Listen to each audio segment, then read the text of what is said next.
The doorbell rang at 10:47 p.m., and my instinct was clear. I should not open it. I was sitting in the living room with my phone in my hand, waiting for it to ring, because my husband had been calling me every night around that time. The house had been quiet for a while, and I had just started to relax when the sound of the bell broke that silence in a way that did not feel right. No one visits that late without a reason. The bell rang again, sharper this time, as if the person outside knew I was inside and was waiting for me to respond. I stood up and walked toward the door, not rushing, but not ignoring it either, because leaving it unanswered felt just as wrong.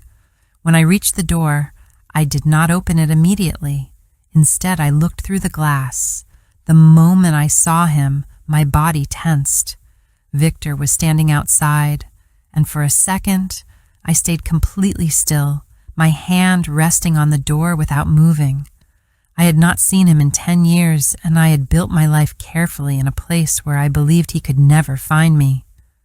But he had, right there, in front of my house. I looked again to be sure, but there was no mistake. His face had changed slightly with time, but I recognized him immediately, and with that recognition came a feeling I thought I had left behind. I unlocked the door slightly while keeping the chain in place, leaving only a narrow space between us. Victor did not speak and simply stood there calmly, as if this meeting had been expected. That calmness made the situation worse. I was about to ask why he was there when I noticed what he was wearing, and that detail changed everything. A company uniform.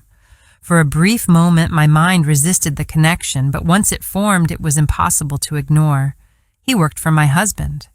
I closed the door immediately and stepped back, trying to process what that meant. A few days earlier, my husband had mentioned that someone from his company might come to collect an envelope, and at the time it had seemed like a small and unimportant detail. Now it was not. I walked to the hallway drawer, opened it, and saw the envelope exactly where I had left it. My hands were steady, but there was tension in my body that had not been there before. I picked it up and returned to the door. Victor had not moved. I opened the door slightly again and passed the envelope through the gap. Our fingers touched briefly, and I pulled my hand back immediately because the contact felt uncomfortable in a way I could not ignore. He took the envelope, but instead of leaving, he stayed where he was and looked at me more carefully. There was no anger in his expression, but there was a quiet awareness that made me feel exposed, as if he understood something I had never said. I did not speak, and I did not trust myself to say anything. The silence stretched longer than it should have, and it became uncomfortable in a way that words could not have fixed. Then he stepped back, turned, and walked away without saying anything. I closed the door immediately and locked it, checking the lock again to be sure. The house became quiet again, but the silence no longer felt the same. Something had shifted. I stood there for a moment, trying to understand what had just happened, but no clear answer came.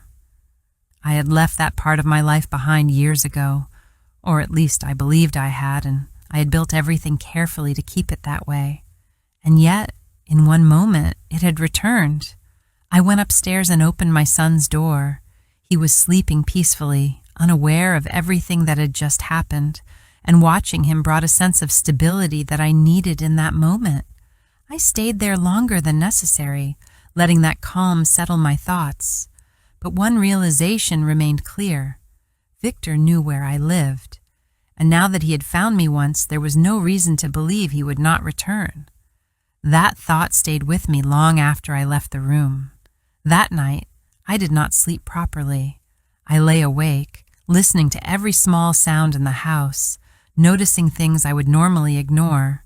Even when everything was quiet, I did not feel at ease, and every passing minute made the silence feel heavier.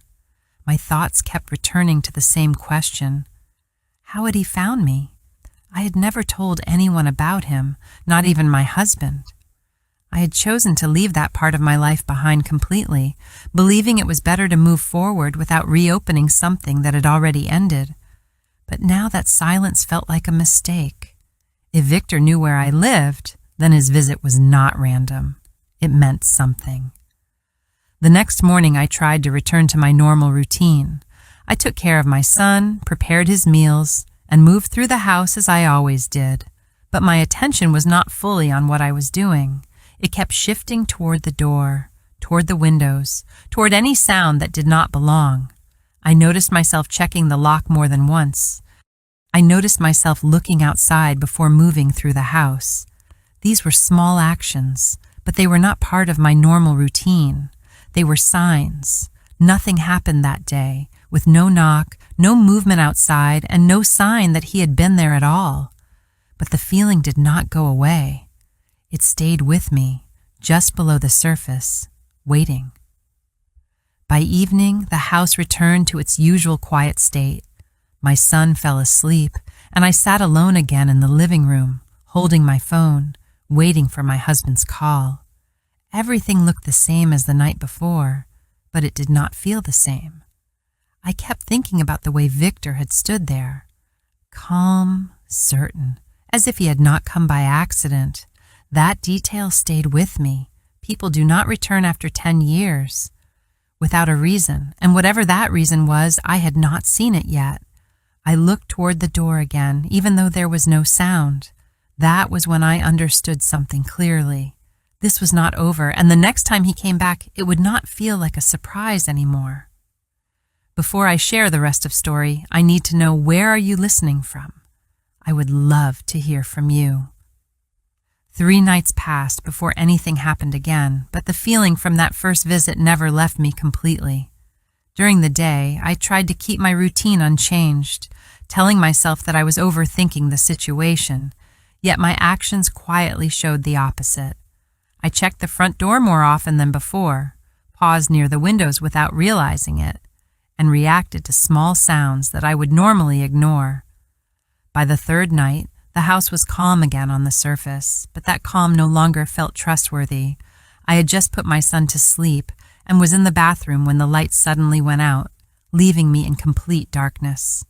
The water from the shower continued to run, but the silence around it felt immediate and unnatural, as if something had been cut off all at once.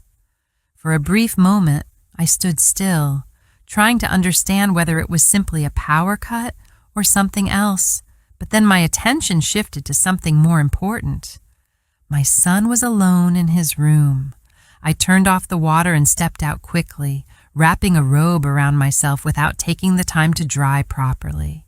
The air felt colder than usual against my skin, and that sharp change made everything feel more real and immediate. When I stepped into the hallway, I paused. The house was completely dark, and even the light from outside was gone, which meant the entire area had lost power.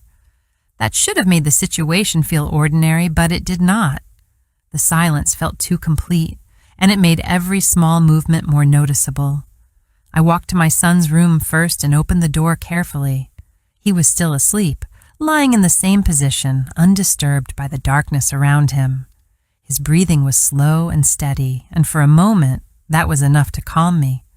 I stayed there for a few seconds longer than necessary, making sure everything was fine. Then I heard it. Then I heard a knock from downstairs, clear enough to stop me immediately. It was not loud or aggressive, but it carried a deliberate rhythm, as if the person at the door was certain I was inside and had no intention of leaving quickly. I closed my son's door quietly and stepped back into the hallway, focusing on the sound. My body had already reacted before I made any decision, and I found myself moving toward the stairs without hesitation. Each step felt measured, not because I wanted it to be slow, but because my attention was completely fixed on what I might hear next. The darkness made the house feel unfamiliar, even though I knew every part of it. When I reached the bottom of the stairs, I stopped. The house was silent again. Then the knock came once more, slightly firmer this time. There was no doubt anymore. Someone was at the door. I walked toward it and stood a short distance away, not touching the handle yet. For a moment, I simply listened, trying to decide what to do. Opening the door felt like a mistake, but ignoring it did not feel safe either. I leaned slightly and looked through the glass. Victor was standing outside. The darkness made his figure less clear, but there was no uncertainty in my mind. He stood in the same way as before, calm and still, as if he had been there long enough to feel comfortable. This was no longer a coincidence. I remained where I was, watching him through the glass, while he stayed completely still on the other side. The distance between us should have felt like protection, but it did not feel sufficient anymore. After a few moments, he stepped slightly closer to the door. I did not move. I did not open it. I did not speak. The silence stretched again, but this time it carried more weight, because I knew he would return even if he left. Then, without any warning, he stepped back. He turned and walked away. I stayed where I was for several seconds after he disappeared, making sure he was gone before I reached for the lock and secured the door. My hands felt colder than before. That night, I did not return to bed. Instead, I sat in the living room in the dark, listening to the silence as if it might change again at any moment. The house no longer felt like a place to relax. It felt like something I needed to watch carefully. The next night brought a different kind of tension. There was no knock. I found myself waiting for it, watching the time pass slowly, but nothing happened. The absence of sound created its own pressure because without a pattern, there was no way to predict what might happen next. Before going to bed, I checked every window and every door more carefully than usual, even though I knew they were secure. That awareness stayed with me, making it difficult to settle into any sense of normal comfort. On the following night, the pattern changed again. I was standing near the window holding my son when I noticed a slight movement outside.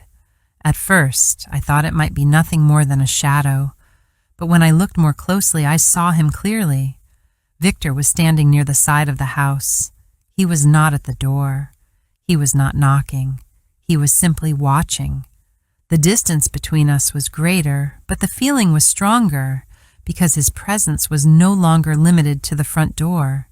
It extended to the space around the house, and that made it impossible to ignore. I stepped back immediately and closed the curtain, holding my son closer without thinking. His presence made the situation clear in a way that nothing else had. This was no longer something I could wait out. Fear has a way of returning quietly when it is not addressed, and I recognized that pattern from my past. I understood what it could become if I allowed it to continue. So I made a decision. The next night, when the knock came again, I walked to the door without hesitation and opened it slightly, keeping the chain in place as before. Victor looked at me with a different expression this time, not surprised, but attentive, as if he had been waiting for a change. I did not step back. I did not avoid his gaze. I spoke calmly and told him to come back the following night. For a moment, he studied me, as if trying to understand what I was planning, but there was no confusion in his expression. It felt more like he was measuring the situation rather than questioning it. Then he gave a small nod. He turned and left. I closed the door and locked it, noticing that my hands were steady this time. The fear had not disappeared, but it had changed. It was no longer controlling my actions. It was pushing me to act. The next step was clear. I needed help. The following morning, I contacted my husband's office and asked to speak with the manager. I explained that one of the drivers had been coming to my house late at night and that his behavior had become concerning. I did not explain everything, but I said enough to make the situation serious. The response was immediate. They took it seriously. The manager told me he would come that night. After the call ended, I noticed a shift in myself. It was not relief, but it was something closer to control, and that alone made a difference. That evening, I followed my routine as usual. I put my son to sleep, I checked the doors, and then I waited. At exactly 11 p.m., the doorbell rang. This time, I did not hesitate. I walked to the door and opened it. Victor was standing there again, but this time, things were about to change. I stepped back as the porch lights turned on and the entire front of the house became visible. Victor's expression changed the moment he realized we were not alone. The calm control he had shown over the past nights disappeared, replaced by hesitation. His eyes shifted past me, taking in the two men walking toward the door. One of them was the office manager. The other was a police officer. The situation changed immediately. What had felt quiet and controlled until now was suddenly clear and exposed, and there was no space left for silence to carry meaning. Everything that had been unspoken was now visible. Victor straightened slightly, as if preparing to respond, but the confidence he had carried before was gone. He was no longer directing the moment.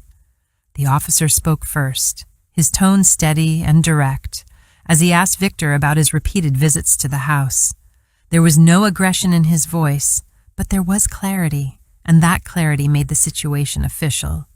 Victor tried to respond, but his words lacked the certainty he had shown before. He described his visits as harmless, but the explanation did not match the pattern of his behavior. The manager stepped forward and confirmed that there had already been concerns about him at work. Hearing that shifted the situation further because it made it clear that this was not an isolated incident. Victor's silence returned, but it no longer carried control. It showed uncertainty. The officer explained what would happen if the behavior continued, and the message was simple enough that it did not need to be repeated. There were now clear boundaries, and those boundaries removed any space for confusion. Victor looked at me once. This time I did not look away. There was no fear in that moment, only clarity. Then he turned and walked toward the street. He did not argue, and he did not try to explain himself further. His steps were quieter now, lacking the certainty he had carried before, and for the first time since he had returned, he did not feel like a presence that could reach into my life. I watched him leave without moving. For years, I had carried the memory of him as something that could affect my choices, even after I had left. But in that moment, I saw him differently, not as someone connected to my present, but as someone who no longer had a place in it. That change did not come from anything he did. It came from how I saw him. After he was gone, the officer spoke briefly to me, making sure I understood what to do if anything like this happened again. The manager apologized and assured me that the situation would be handled from their side. I listened, answered when needed, and thanked them. When they left, the house became quiet again, but this time the silence felt settled. It no longer carried tension or uncertainty. It felt complete. I closed the door and locked it, then stood there for a moment, not because I was unsure, but because I wanted to recognize the difference. The fear that had followed me over the past days had not disappeared completely, but it no longer controlled how I thought or how I moved. It had lost its influence.